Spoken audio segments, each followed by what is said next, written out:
Pai da eternidade, nós estamos depositando no Teu altar nossa primícia, Senhor, colocando, Senhor, nossa primeira oferta no Teu altar, nosso primeiro líder do dia a dia, nós estamos depositando diante do Senhor. Que o Senhor venha nos rodear com seus anjos, acampar aqui ao nosso redor, para que nós possamos estar, Senhor, da glória, guardados e protegidos, debaixo da Tua palavra e das Tuas mãos poderosas. Que o Senhor conduza-nos, dê sabedoria, entendimento, inteligência, e que nós possamos verdadeiramente, Senhor, absorver a Tua palavra e o Teu nome ser glorificado, em nome de Jesus. Amém. Amém. Então vamos lá.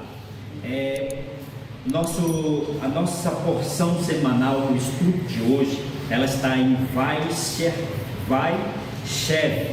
que é e habitou, lá em Gênesis capítulo de número 37.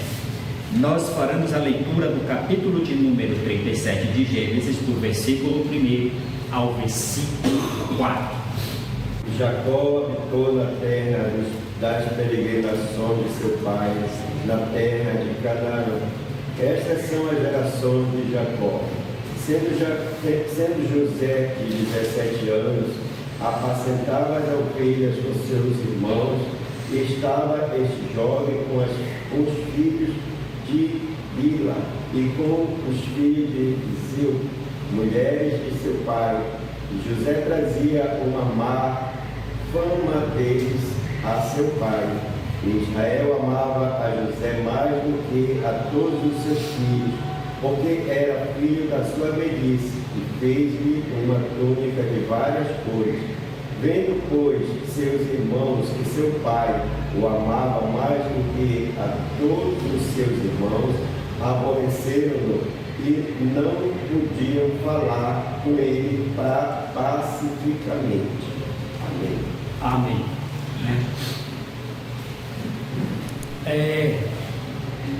Essa palavra, e continuou a viver, ou habitou. Essa parte dessa história, nós vamos estar vendo um pouquinho da vida de Jacó, que ele estava peregrinando pela terra dos seus pais agora. Ele já não estava mais ali na terra dos seus parentes anteriores, separado de Abraão, agora estava nas terras dos seus pais, ou seja, na terra que Deus ele já tinha prometido para eles. Nesse período, Jacó, que estava tendo um pouquinho de descanso, e nesse período também nasce ali, José. E José, então eles vivem, a Bíblia diz que aqui por volta dos seus 17 anos. Então, 17 anos, Jacó teve um princípio de uma vida familiar. Mas o tema do nosso estudo, na qual eu coloquei, é: minhas ações me definem. As minhas ações vão me definir, para que não haja aquele julgamento, Vamos julgar pela aparência, vamos definir o irmão pela aparência. São as minhas ações que vão me definir, não são a minha aparência que vai me definir. Ou seja, não vai ser o que você vê no seu irmão que vai definir o que é realmente a vida do seu irmão. Quem vai definir realmente são as ações dele, não é isso? Pois as ações dele vão transformar ele numa carta lida, a qual Paulo fala. Não é a aparência, não é o achismo, não é o que nós pensamos, é verdadeiramente as suas ações. Então esse será o tema do nosso estudo desta semana. Mas vamos já começar. José nasceu em uma família de gente que vivia debaixo da promessa feita pelo próprio Eterno. Nesta família aprendia-se retidão, justiça, características que o Senhor pedia ao seu povo. Olha lá em Miqueias 6:8, ele diz assim na palavra de Deus, Miqueias 6:8: Ele te declarou, ó homem, o que é bom e que é o que o Senhor pede de ti, senão que pratique a justiça e ames a beneficência e andes em humildade com o teu Deus. Ele está aqui a declarar essas palavras. Então, nós estamos vendo aqui que um cenário estava sendo formado dentro do ambiente onde José estava vivendo. Eu acredito que os irmãos também já conhecem a história dos irmãos de José. Sabe que o caráter dos irmãos de José não era o mesmo caráter de José, correto? O Senhor pediu aqui pelo seu profeta dizendo: ó homem, o que é bom e que é o que o Senhor pede de ti. Olha só, o que o Senhor pede de nós e o que é bom para Deus. Não tem outra informação, tem essa daí. Nós devemos guardar essa informação dentro do nosso coração. O que é que o Senhor pede de ti? Então ele está dizendo coisas boas, né? Quando ele fala, eu bem sei o que penso a vosso respeito, são coisas boas, não coisas más, mas nós temos que pegar esse versículo aqui e já começar a andar naquilo que é bom para Deus. Se não é só o fato de eu estar agindo de qualquer maneira que eu vou usar o seguinte versículo, né? Bem sei que penso a vosso respeito, pensamento de bem e não de destruição, nem de maldade. Porém, para que esse versículo se encaixe na minha vida, eu tenho que praticar aquilo que é essencial. Porque Deus ele não declarou sobre a tua vida sem não te dar nenhuma orientação de como é que Ele quer que você ande. Por isso que eu te declaro o que é bom. O Senhor pede de ti, se não que pratique o quê? O que é que Deus pede que nós venhamos a praticar? Justiça.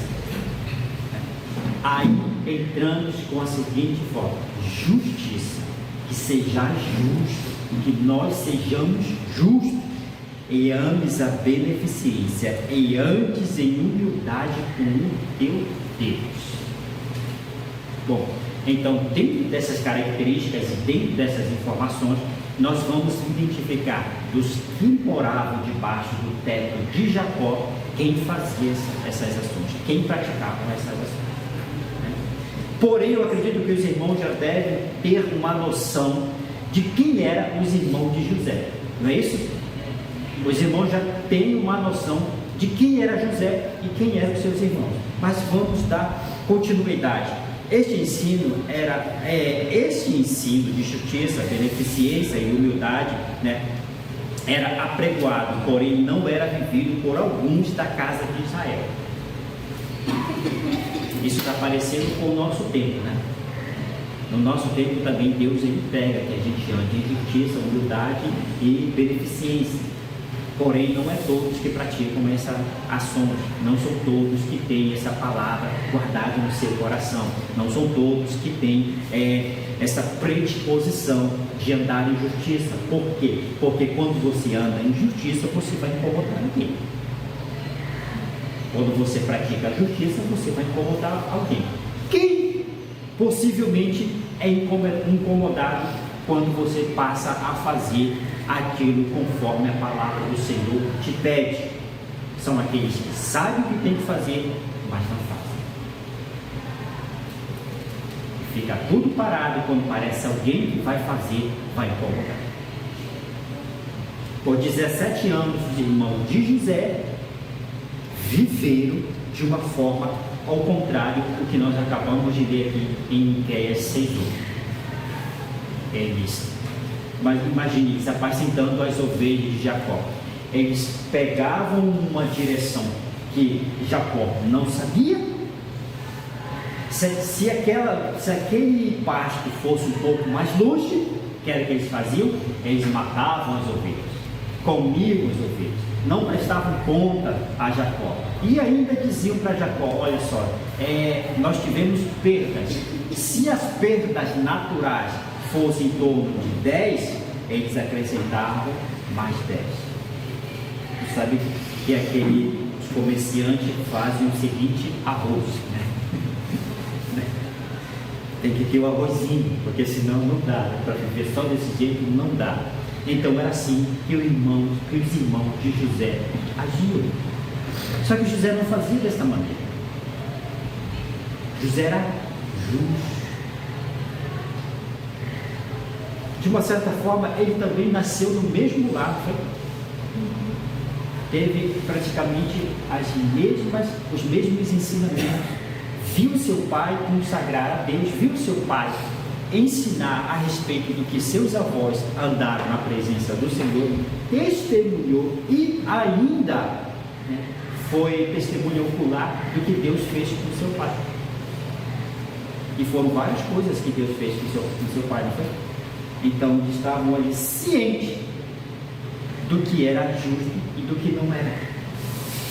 Ou só simplesmente aquelas ações que nós praticamos dentro de casa. Lembra do que nós aprendemos na semana passada? Qual era uma das maiores artimanhas de Jacó?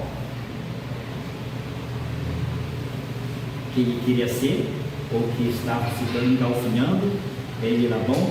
Esqueceram?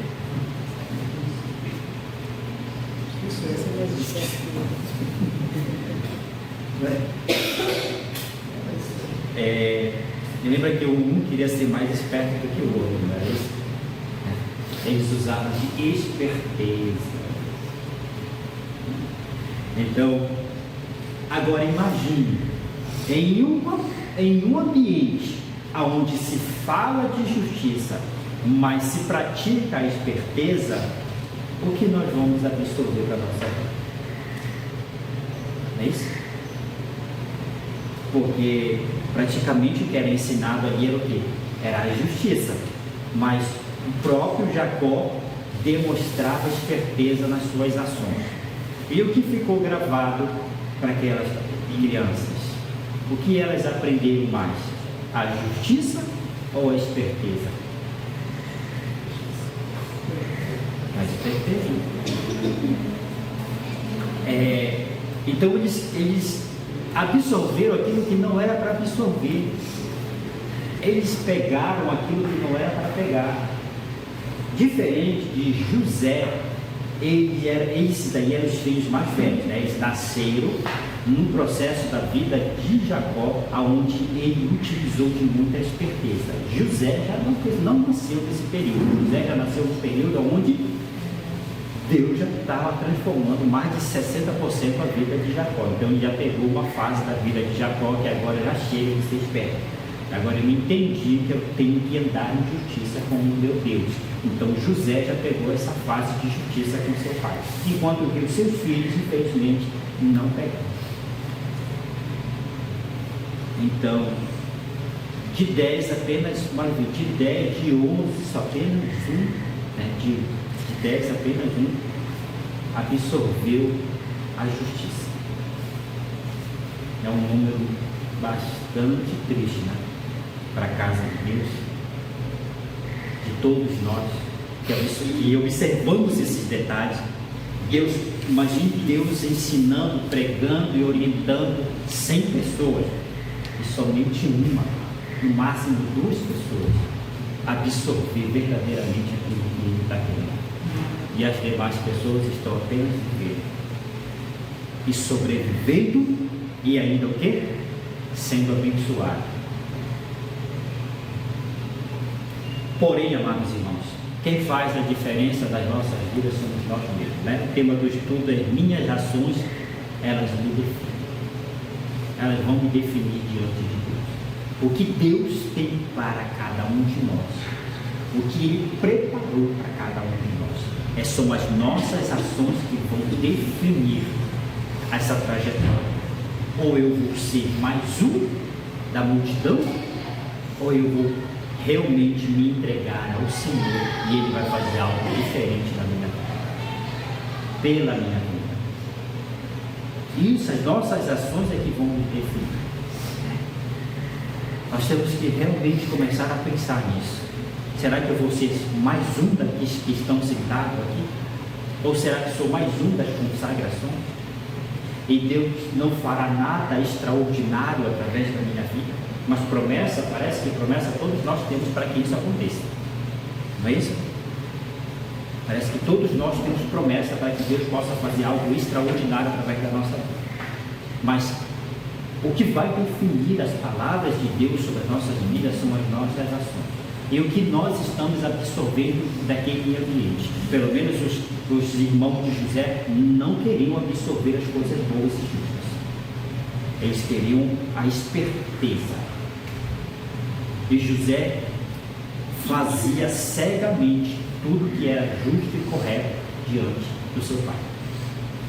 E isso incomodava os outros irmãos. E isso incomodou os outros irmãos. Mas continuando. Como, por exemplo, os irmãos de José, que odiavam com todas as suas forças, porque ele procurava andar em justiça, coisas que eles não davam a mim. Gênesis 37, 12, no versículo da qual nós fizemos a leitura. Estas são as gerações de Jacó. Sendo José de 17 anos, apacentava as ovelhas com seus irmãos. Este jovem, como os filhos de Bila e como os filhos de Zilpa, mulheres de seu pai, e José trazia uma má fama deles a seu pai. Isso? Então, para quem está lá do lado de fora de uma vida de justiça, a vida de José é uma vida de chinó. Não é isso? Qualquer coisinha que acontecesse, corria para o pai. Olha, o pai aconteceu assim, os filhos de Zilpa, eles estão praticando aquilo que não é correto, que o Senhor não nos ensina. Quando o Senhor, no final do dia, o Senhor senta com toda a sua família, todos os seus filhos sentam à mesa com o Senhor, comem pão, comem da sua comida, mas deixa eu te contar, eles não fazem as coisas que o Senhor ensina naquela mesa. Eles estão ali, estão gastando o arroz que eles fizeram da sua produção aí. E claro que Jacó, como um bom administrador, teria que prestar conta daquela situação, não é isso? Porque se ele continuasse a deixar aquilo acontecer sem falar nada, Deus poderia cobrar dele. Por quê? Porque você conhece a história do profeta, do sacerdote Eli, não conhece? Porque Deus falou assim mesmo para ele: porventura tu amas mais aos teus filhos do que a mim? Ou tu temes mais aos teus filhos do que a mim? Porque eles praticam o que é errado e você não os corrige. Você fala, mas você não os corrige, porque você sabe o que tem que fazer. Você orienta ele, você diz para ele: olha, eu vejo isso daí, ele sabe. Por quê? Porque eles estão no santuário e está sendo falado. Mas a correção de um pai é diferente. A correção de um pai é diferente. E essa correção de um pai é que eu queria que você fizesse com os seus filhos, para que eles entendessem o que é que eu quero realmente da minha casa. Isso, se nós não fizermos, nós não vamos ter que esperar todo o tempo a gente subir do púlpito para pregar uma palavra e tentar dentro daquela palavra, já que você está vivendo aquela situação, você vai encaixar aquela situação dentro daquela palavra. Porém, você não faz nada, você só fala. Em outras formas a gente ainda diz assim mesmo: mas Deus está falando pela sua palavra. Deus não queria que ele só falasse, que chegasse no púlpito e pregasse a palavra. Olha, o Senhor abomina a falcatrua, o Senhor não odeia a mentira, o Senhor não quer que essas coisas aconteçam na casa dele. Aí saía do púlpito e acabava, vivia a sua vida normal, e os filhos continuavam a fazer o que tinha que fazer. Aí o Senhor diz assim: você não os corrigiu como pai, nem como sacerdote, você tem que corrigir. Aí, como ele não fez isso, o Senhor disse para ele: acabou para ti, a promessa que eu tinha para a tua vida, para a tua família, acabou. O próprio Deus chega com o sacerdote e diz: daqui em diante, as minhas promessas na tua vida, na tua família, acabou, porque você não faz aquilo que eu peço que você faça. Você tem mais e respeita mais e tem mais apreço pelos seus filhos do que por mim, do que pelas minhas coisas. Olha o preço da gente trocar Deus pelos nossos filhos e sabendo que nós temos que fazer. Mas você não pode ser tão rígido, porque o mundo ensina que nós temos que amar, ser compreensível e se colocar no lugar do próximo. O mundo é o mundo, a palavra de Deus é a palavra. A palavra de Deus, ela é ordem para a nossa vida. E nós temos que verdadeiramente colocar as coisas de Deus acima de tudo. Porque senão a gente não pratica o que ele diz. Olha, o que é que eu peço de vocês? Só apenas duas coisas: que ame a Deus acima de tudo, de todos, com toda a tua força, e ao teu próximo, com certeza, tu vais amar como a si mesmo. Não adianta você estar primeiro aprender a amar a si, para depois amar a Deus e depois amar o seu próximo. Não tem condições, não tem cabimento, porque o único que sabe que é amor é Deus. E se ele não estiver com você, e se você não pedir para ti te ensinar o que é o verdadeiro amor, você não vai saber amar a você mesmo, e você muito menos saberá amar o seu próximo. Então as coisas, elas não podem ser inversas, elas têm que ser de acordo com o que o próprio Senhor nos ensinou.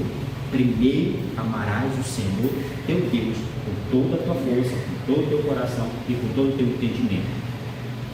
Todos os outros mandamentos são baseados aí.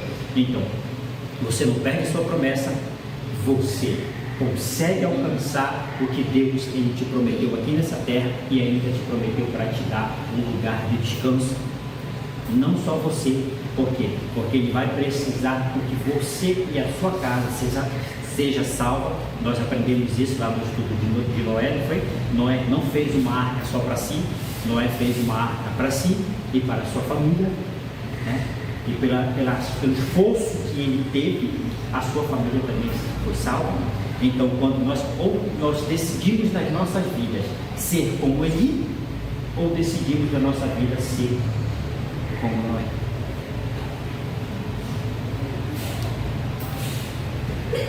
Nós somos pais. Nós temos que abrir a nossa visão para esses condicionamentos. Só abrindo aqui um parênteses para tocar sobre esse assunto. Há tempos atrás, os pais, eu acho que era bem tempo mesmo, os pais corrigiam, faziam o papel de pais. Os pais faziam o papel de pai. Alguns usavam um pouquinho mais de força, usavam a vara um pouquinho a mais, mas os filhos não estão aí, vamos dizer assim, alejados, não tem outro. E as gerações que estão vindo agora, elas não estão sendo preparadas para lutas, para guerras. Eles estão sendo preparados para ser um mais esperto do que o outro. Eles estão sendo trabalhados para ser um mais esperto do que o outro. Não estão sendo preparados para a guerra. Imagine se estoura uma guerra. Como é que a geração de hoje em dia vai se preparar para um conflito? Uma guerra mesmo de tiro que está acontecendo na Rússia, que acontece em Israel. Aquelas crianças são desde cedo preparadas para a guerra. Desde cedo os pais ensinam a ordem e a decência. Tem alguns ali que realmente se desviam do propósito, mas eles sempre estão sendo preparados para a guerra. Por quê? Porque eles vivem em guerra. E nós, como servos do Senhor, nós temos que abrir nossa boca para falar justamente essa expressão. O povo de Deus vive em guerra, mas nós preparamos os nossos filhos para essas guerras? Nós não preparamos os nossos filhos para essas guerras. Muitas das vezes nós olhamos o que eles estão fazendo e nós não falamos, nem falamos. Ainda que falar é um mínimo, mas nós não corrigimos, nós não tomamos as iniciativas de paz. Mas o meu filho vai sair de casa. Aí você pode dizer assim mesmo, sair, mas se eu estou debaixo de uma promessa, ainda que o meu filho saia de casa, Deus vai me guardar. As coisas podem acontecer com ele, mas a vida dele vai estar contada. Deus, eu creio que se eu me manter na posição, o que acontece? Deus vai estar com ele, mas Deus não vai intervir nas ações que ele vai fazer ou que vai ser direcionada a ele. Se ele decidir, Deus vai deixar. Se uma pessoa decidir espancar, Deus vai deixar. Por quê? Porque ele precisa aprender. Sabe, quando a gente estuda, quando a gente lê, quando a gente pega ali o livro de Jó, ele diz assim mesmo, vá, toca, né, tudo que toca nele, tudo que ele tem, só não toca na sua. Aquele jovem estava sendo preparado para quê? Agora, quem é esse jovem? Filho pródigo. Que ele nos traz diante da nossa vida. Então, assim, se a gente, com certeza, para o filho ter saído dali, o pai deve ter sido ríspido em algumas áreas. O pai não deve ter aceitado as suas tolices e as suas ações. Porque se ele decidiu sair, é porque alguma coisa não estava agradando ele dentro daquele lugar. Então, mas ele decidiu sair. Mas isso não é o nosso estudo. Vamos dar continuidade. Nós paramos ali no versículo 2 do capítulo 37, mas vamos dar continuidade. Os filhos de Bila de Ziba foram os mesmos que tramavam contra a vida de José para o matar. Gênesis 37, 18. Como a nossa Bíblia já está aberta lá, vai dizer assim: e viram-no de longe, e antes que chegasse a eles, conspiraram contra ele para o matarem. Então, o que foi levado a respeito deles para o pai era porque eles não estavam fazendo o que era reto diante dos homens, nem diante de Deus. Ou seja, nós temos aquela expressão, né? Que é às vezes uma palavra chuva, mas infelizmente a maneira que a gente vai entender melhor, os irmãos dele provavelmente devem ter dado vários apelidos da época para José. Hoje em dia seria um X9 da vida, né? Então ele tudo que ele via, ele falava para os seus pais, né? Diante dos homens e diante de Deus. Então, primeiro, os filhos não honravam o seu pai. Os irmãos de José não honravam o seu pai. José já passava a honrar os seus pais. Então Deus tinha uma promessa, mas para a tribo, não era para o representante da tribo, se continuasse a andar daquele jeito.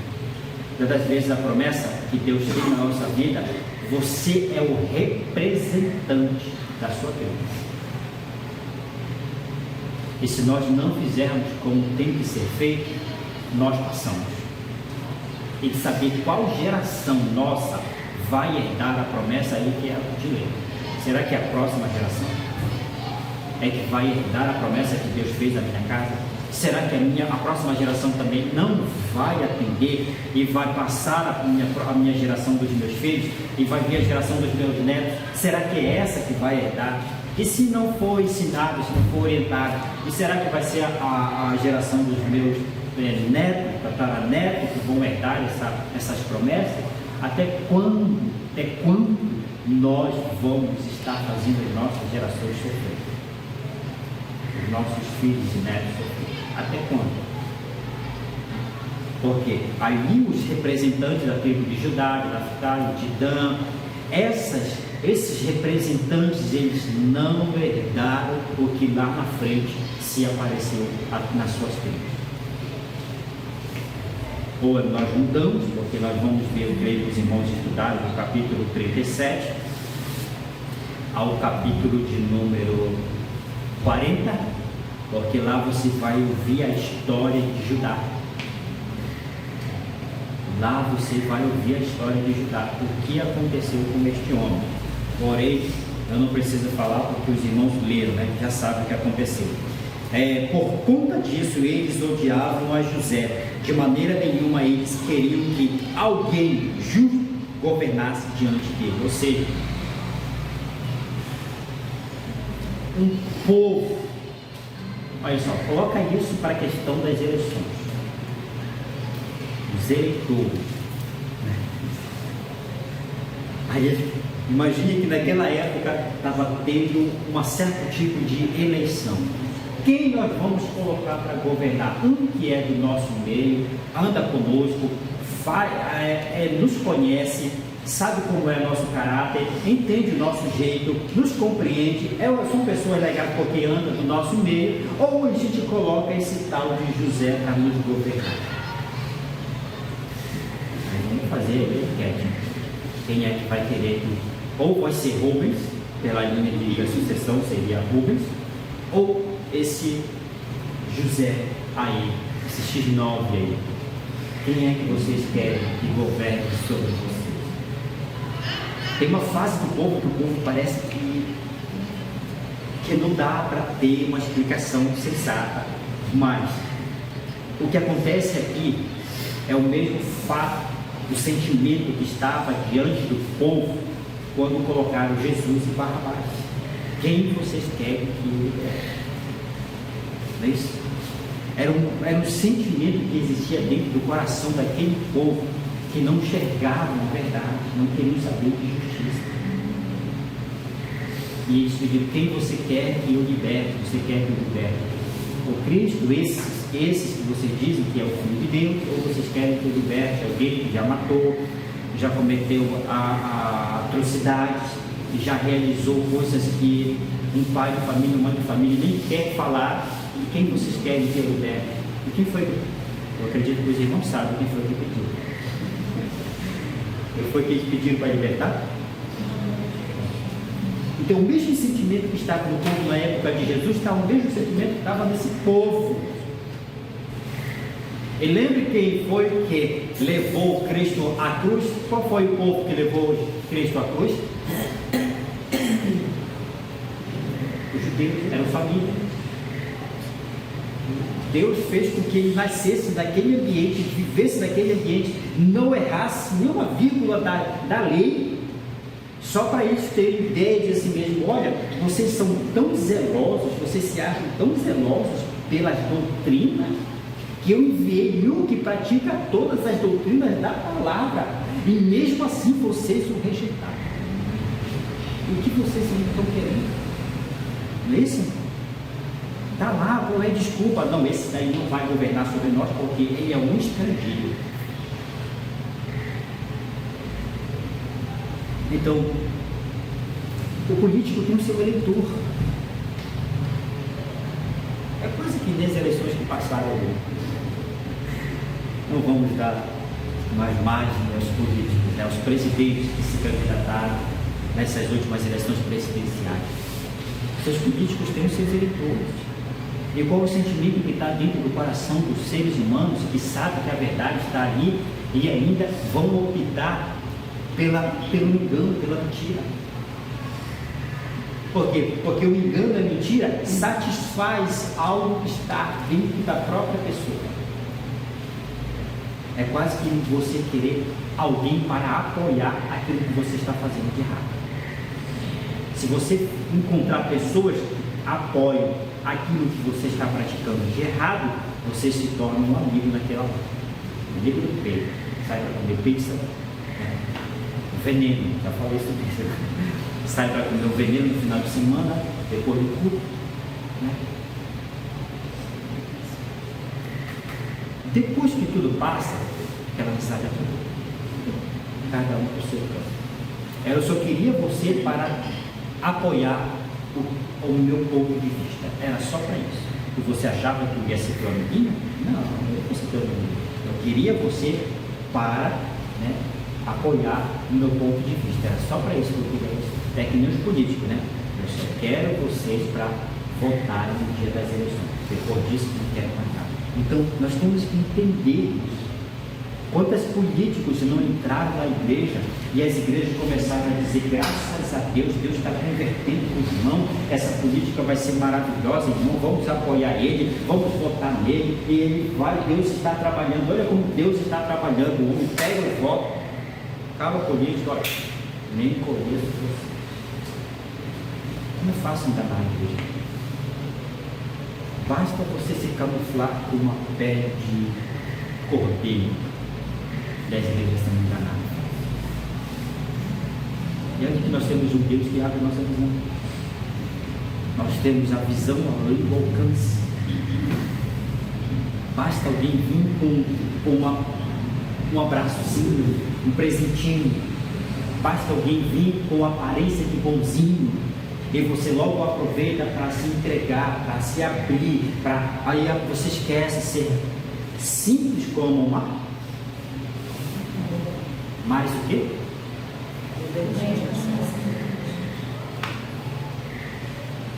Claro que quando você fala de serpente, ele para. Eu não sou serpente. Afasta-te de mim, Satanás. Eu me traga essas características sobre a minha vida.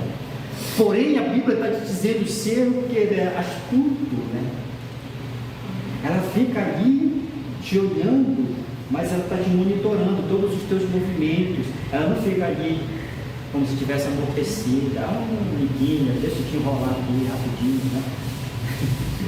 Deixa eu te dar um abraço carinhoso, enquanto vê a serpente então toda enrolada sobre aquela pessoa. Não é isso. Deus quer que nós tenhamos uma visão mais aberta. Não podemos, o povo de Deus não pode ser enganado por qualquer coisa. O primeiro que aparecer aí com uma carruagem de ouro, de prata, e começar a dizer, vamos tomar e comprar esse negócio, aí a gente já vai dizer, glória a Deus, Deus matou o comprador. Mas o irmão é um enganoso, é um mentiroso, está usando aparência, embora ver qual é a visão da igreja. Será que alguém vai ficar atento? Ou será que todo mundo vai dizer, foi de Deus isso? Por quê? Porque a Bíblia diz que o que vem primeiro antes da bênção?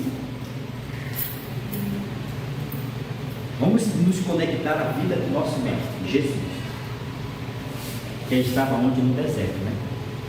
O que foi que apareceu primeiro? Oferecendo o quê? O homem que está atento não se deixa enganar. Primeiro comprador, primeiro vendedor, primeiro empresário, primeiro investidor. Não, peraí. Eu não posso deixar com que as pessoas que apresentem para mim o quadro das realizações das minhas promessas e eu diga assim, peraí, você é o amigo do Pedro, Deus estava preparando a tua vida e nós vamos agora, o que você precisa, meu amado irmão, vou orar pelo Senhor, vou fazer propósito, já coloca o teu nome lá na campanha do Lenço Ungido, vou fazer toda essa segunda-feira. O homem te falou uma coisa e você já se entregou praticamente todo mundo. Enquanto que o nosso papel é ser astuto, monitorando, independente da... Agora, quando uma pessoa vem com uma palavra um pouquinho mais rígida, um pouquinho mais direcionada, ainda que seja de Deus, nós já... a tendência é o quê? Recuar para aquela pessoa. A tendência é se fechar para aquela pessoa. A pessoa veio com verdade. A pessoa veio trazer a verdade. E a tendência é o quê? Espera aí, ele é esse daí. Ele está falando. Agora, quando a gente se camufla de uma pele de cordeiro, tudo bonitinho, se enfeita, promete que vai, que isso, que aquilo outro, aí a igreja abre os braços, não há rejeição. Lembra do episódio que a Bíblia diz que vai acontecer nos últimos dias? Quem é que vai ser aceito de uma maneira tão grandiosa? Por quê? Ele vem com essas características. Ele veio para apoiar os vossos sentimentos, mas só com a intenção de querer o seu voto. Depois que ele conseguiu o seu voto, que é trazendo para essa mensagem, depois que ele conseguir colocar o número, selar sobre você o número da besta, acabou. Você não tem mais serventia para ele. Acabou. Não serve para mais nada para ele. Mas enquanto você é um crente e anda tentando buscar a verdade de Deus, você ainda está tendo esse processo de ser amaciado por ele, abraçado por ele. O inferno tem os seus dois lados. Tem um lado que te ataca ferozmente e tem um lado que te ataca como no império de corrupção. Ele tem todas essas estratégias. E você só atenta para o lado que vem. Ó, Satanás agora agiu. Eu vi o que foi que aconteceu, irmão. O outro lá meteu a mão na cara do irmão. Esse lado todo mundo vê. Esse lado é impossível de não ver. Mas o irmão que foi lá, passou a mão na costa dele lá e disse, olha que coisa, mas tu nem dá mais atenção, porque quando o irmão foi para lá, ele fez a caveira dele por trás. Era melhor ele ter metido a mão na cara do outro do que ter feito o que ele fez por trás, porque o outro iria se defender e iria saber de uma certa maneira. Mas quando começa a ação feita por trás, acabou. Os planejamentos começam tudo por trás, né? A Bíblia diz que os planejamentos maus do homem começam na sua cama, deitado no seu travesseiro. Só pensam coisas que... Imagina numa conversa. Se você quiser saber alguma coisa da vida do seu irmão, vai lá falar com o travesseiro dele. Ele vai te revelar tudo, né? Senhor, me leva ali até aquele travesseiro, me fale o que ele está pensando na minha vida. Assim. Só não me deixe enganado, né? E isso, o planejamento por trás é tão traiçoeiro, terrível, que foi o que aconteceu com José. Vendo sonhador. E tem um episódio da Bíblia que eu, estudando sobre isso, eu fiz a pergunta, mas eu não trouxe para cá, eu não escrevi. Porém, agora o Senhor me fez lembrar. Lembra que o episódio que José, ele foi direcionado pelo seu pai a encontrar com seus irmãos que estavam apacentando as ovelhas, certo? Só que os seus irmãos não tinham ido para o local onde eles disseram que estavam. Eles pegaram uma outra rota, sendo que foi nesse mesmo episódio que o mal estava sendo tramado contra a vida de... O que aconteceu nessa viagem? Não aconteceu muita coisa, mas aconteceu algo que é importantíssimo para a nossa vida. O José. O que foi que aconteceu com o José?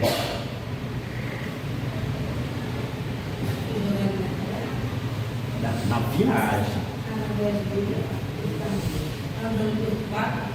Não entendi? Procurando, na hora que ele estava andando, procurando os seus irmãos. O que foi que aconteceu?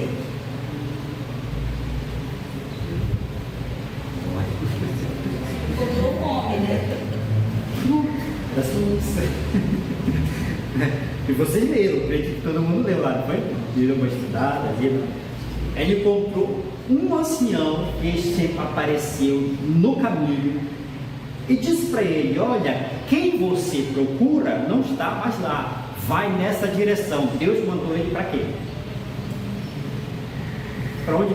Se a gente for trazer essa palavra para aquele ancião, representava alguém da parte de Deus, ou seu próprio Deus, para onde ele mandou José? Mandou ele quase que para a morte, não foi? Se o anjo tinha que aparecer, não, vou dar o livramento do meu filho.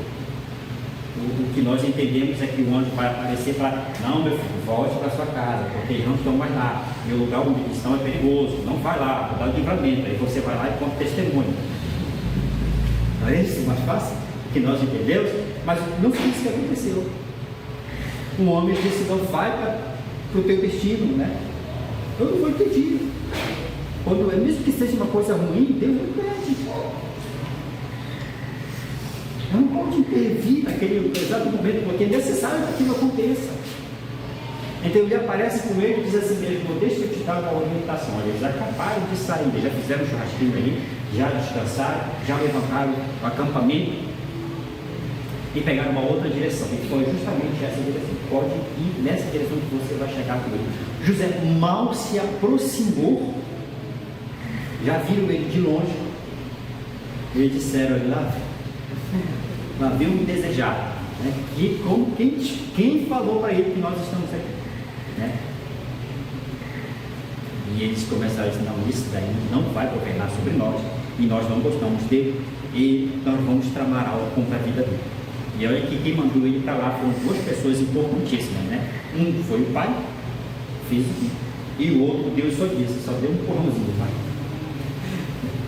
Deus só deu um empurrãozinho dele, vai lá nessa direção, eles estão te esperando, tem uma cova te esperando lá, vai lá, tá?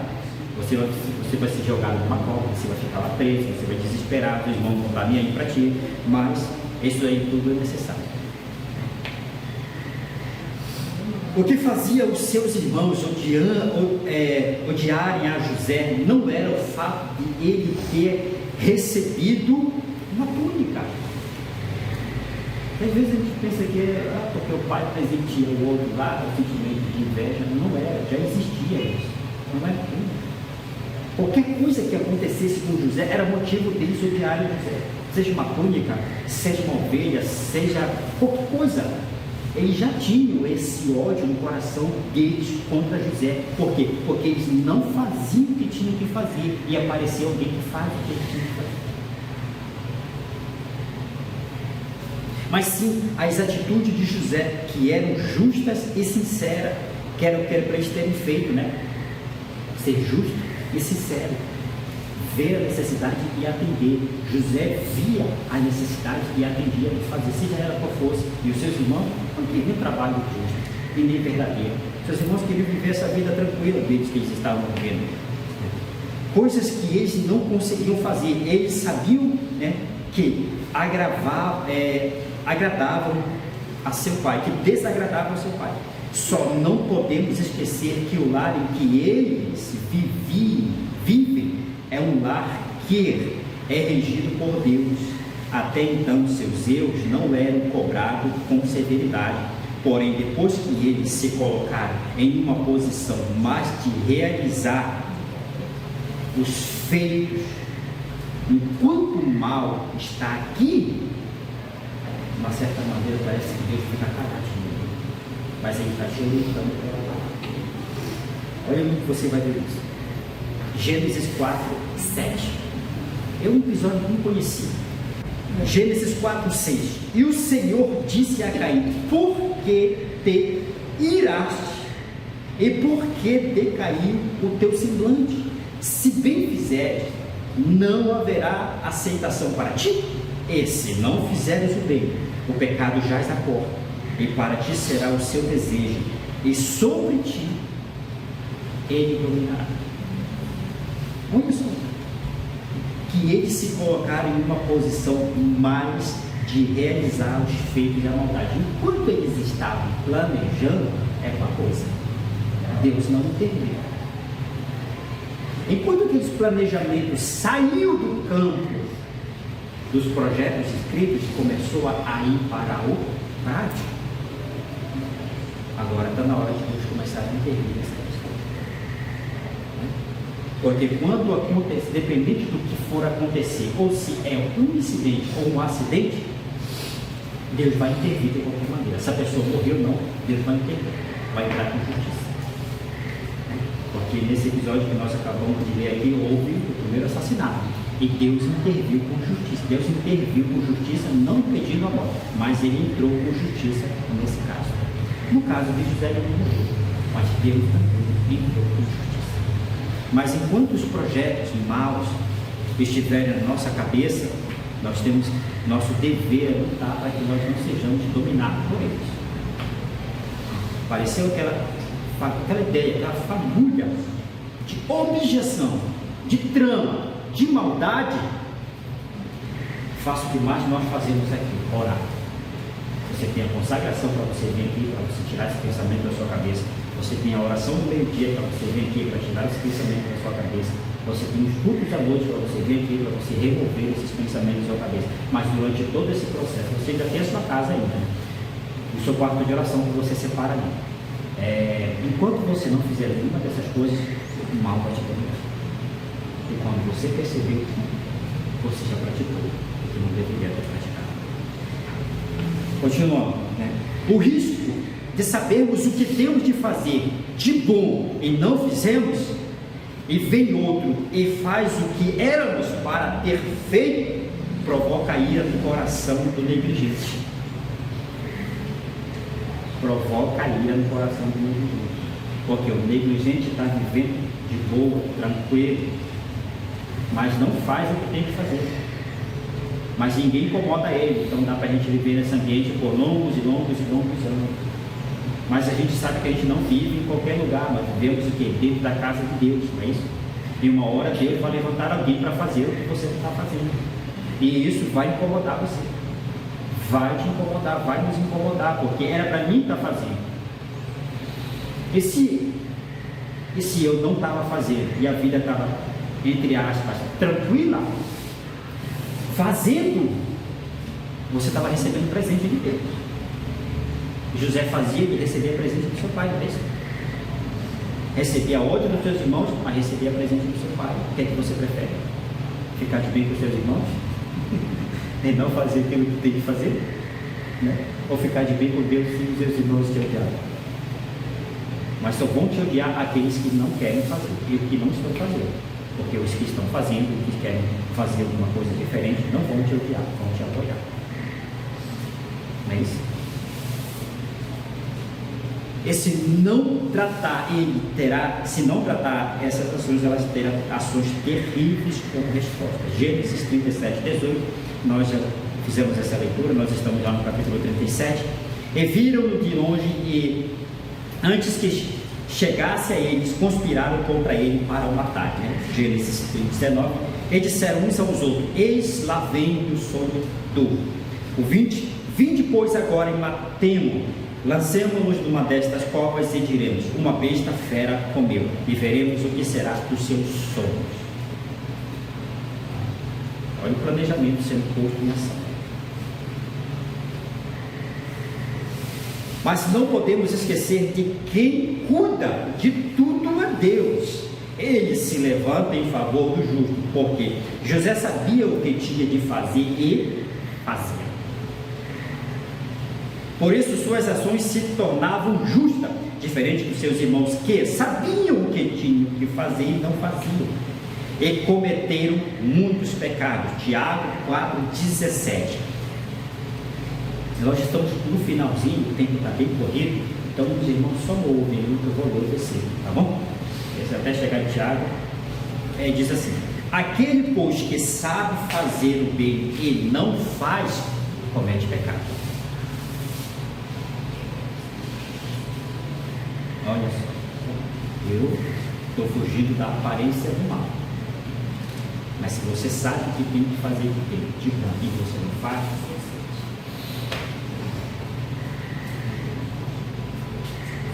Lucas 12:47. E o servo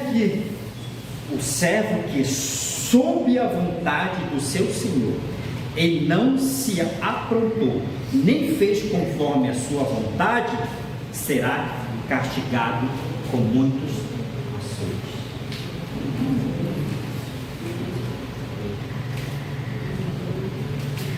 Foi por isso que eu fiz questão de ler esses versículos, porque eles são realmente uma realidade do que aconteceu lá no passado, com a vida dos irmãos de José.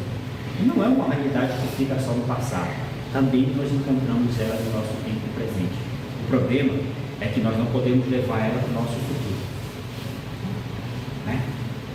Nós temos que percebê-las, entender, abrir nossos olhos e dizer: a partir de hoje, Senhor, eu preciso fazer diferente. Porque eu pensava que o pecado fosse só sair da igreja e fazer coisa. Não, só Deus está dentro da igreja e saber o que eu tenho que fazer e não faço, estou pecando contra Deus.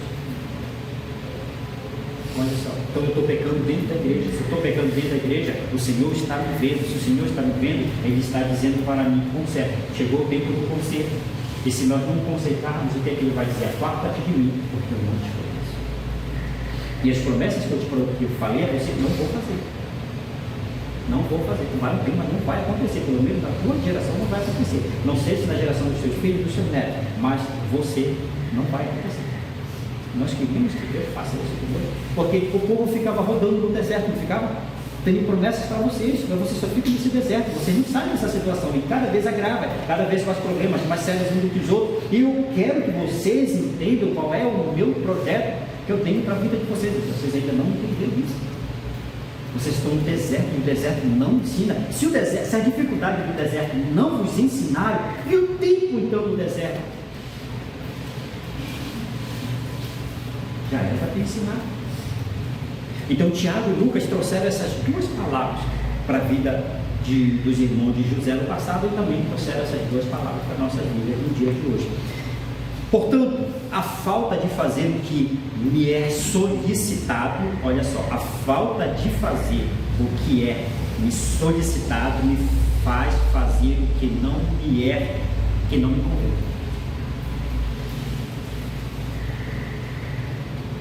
Os irmãos entenderam? Quando eu não faço o que é me proposto de bom, automaticamente eu já vou fazer aquilo que não é. Não tem meio termo, não tem paralisado nesse tempo, porque eu vou ficar aqui sentado, mas não, eu sei que eu tenho que fazer, mas eu vou ficar aqui quieto na minha, tranquilo. Pode pecar, não está começando a porque a Bíblia acabou de nos dizer: se você sabe o que tem que fazer de bom e não faz, você comete pecado. A nossa omissão, isso a gente sabe, né, Marcos? a nossa omissão em uma determinada ação já faz com que nós estejamos pecando contra o nosso Senhor. E isso é prejudicial. Por quê? Porque o Espírito Santo de Deus se aparta de nós. E se ele se aparta de nós, não tem revelação, não tem profecia, a palavra não. A revelação vem de você, o louvor vem de você, a palavra vem de você, tudo vem de você, porque o Espírito de Deus não está mais ali. Como a gente vê muitas pessoas usando aí esses dons de profecias aí de uma maneira própria, ela mesma está profetizando sobre a vida de outras pessoas, não é mais Deus. O Espírito de Deus não está mais. Por isso que o Senhor nos trouxe aqui esse seguinte entendimento: olhem bem, peguem a visão além do alcance, para que você não veja um louco transvestido de ovelha, o irmão transvestido de profeta, mas na verdade já não é mais um profeta de Deus. A palavra que está na boca dele é mentira, não é mais verdade. E nós devemos abrir isso. A Bíblia fala, né, que Deus mesmo permitiu com que um espírito de engano, de mentira, adentrasse a boca daqueles profetas e falaram ao rei: pode ir que eu sou com você. O próprio Deus. Romanos 7,19: porque não faço o bem que quero, mas o mal que não quero, esse faço.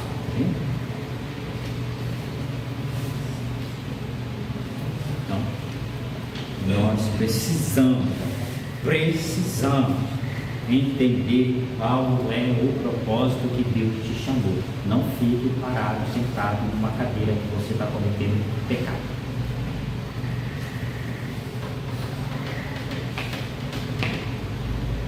Romanos 7,20: ora, se eu faço o que não quero, já não faço eu, mas o pecado que habita em mim. Aí já não vem mais o campo das ideias, vem o campo da prática.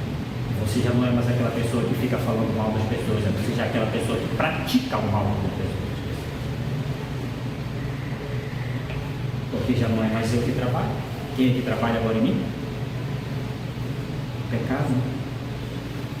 Sou dominado pelo pecado. Acabamos de ver 2 episódios aqui, ali em Gênesis 4, o que foi que aconteceu? Deus não alertou eles, alertou ali, Caim não alertou ele, dizendo: cuidado, tem cuidado, porque isso que está na tua cabeça pode te dominar, mas você tem poder de dominá-lo, não seja dominado por ele. Mas aqui em Romanos 7,20 ele já diz: olha, depois que você não atender o que Deus está falando, você já não age mais por você próprio. Quem vai agir por você agora é o pecado. Você agora é dominado pelo pecado. Você já não é mais cheio do Espírito Santo, não. Você é cheio do pecado, porque as nossas ações se tornam pecadoras e abomináveis diante do Senhor. E quem não sabe, quem não entende, quem não compreende, quem não sabe o que está acontecendo, pensa que é Deus. Mas a profecia mentira não vem de Deus. O louvor é louvado, mas a vida está totalmente errada. A palavra é falada, é pregada. A palavra é um chicote que machuca. Mas se você vê, a vida da pessoa está pior do que para quem ela está falando. Porque a gente já viu isso, já presenciou fisicamente isso. Então, nós precisamos. Foi arrebatado para quem voltou. Já chegou na hora de partir. Amém, amados irmãos? Graças a Deus. Vamos ficar de pé então. Vamos agradecer.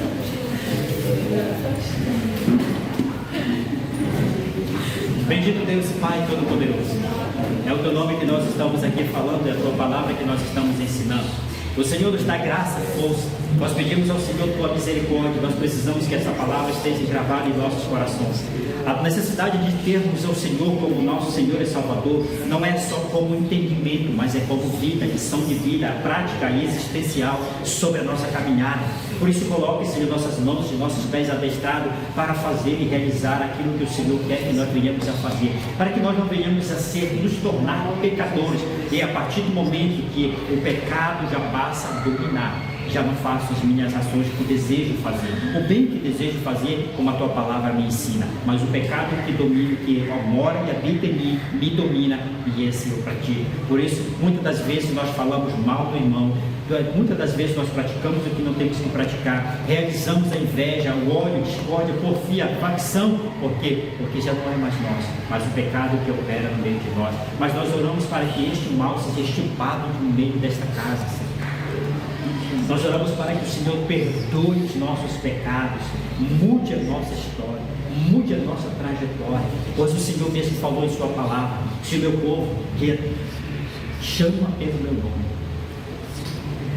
que me busca, que ora, Senhor, nos ajude a ser essa pessoa que será sarada, que as nossas orações serão atendidas, e que o Senhor vai nos chamar de filho, e que o Senhor vai se fazer nós sentarmos na tua mesa. Nós queremos isso, Senhor. Não nos deixa nos perder dentro da casa da salvação, pois os filhos de Jacó se perderam dentro da casa